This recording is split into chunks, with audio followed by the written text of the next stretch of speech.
Kama shida zingekuwa sumu, hata mimi nisingekuwepo, nisingekuwepo. Ulifika wakati mgumu, shida ni kama zinaletwa na upepo. Halijaisha hili, linaingia hili. Ndugu zangu, shida nyingi zipo, ni Mungu aliyenisaidia. Rafiki zangu, mateso mengi yapo, ni nani atakaye kusaidia? Kumbuka kuna wakati unaugua, tena unazidiwa, unakosa hata wa kukusaidia. Kumbuka kuna wakati tunasafiri, tena zipo ajali, ni nani atakaye kusaidia?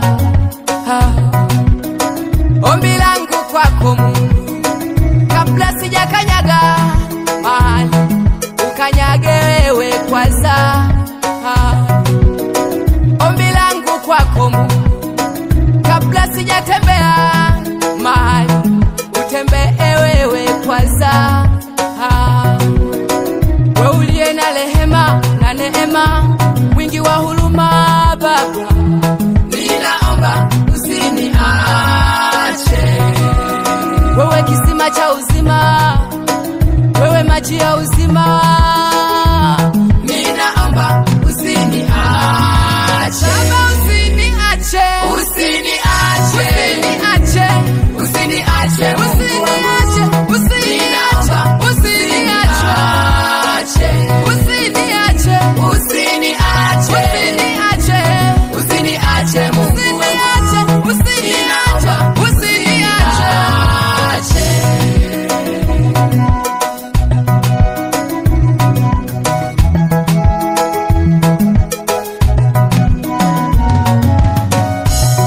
Kumtegemea mwanadamu kwanza hakuna umuhimu, ni sawa na kusalimu sanamu. Kuliabudu sanamu ni kutwanga maji kwenye kinu, fungua akili usitekwe ufahamu. Anaweza kusema na kupenda, kumbe tayari ana magonjwa. Lengo lake hata wewe uwe kama yeye.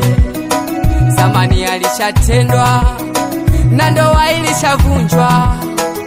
Lengo lake hata wewe uishi kama mwewe. Kumbuka hata kama wewe ni msomi, huwezi kuyajua ya moyoni mwako. Ni nani atakaye kusaidia? Kumbuka wapo wanaoweza kujiua, nao hawaoni haya kukua.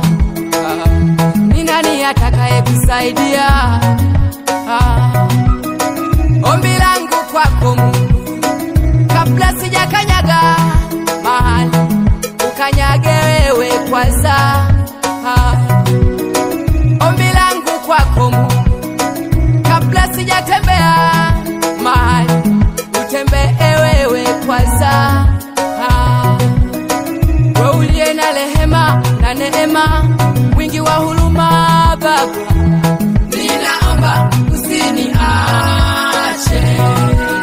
Wewe kisima cha uzima, wewe maji ya uzima,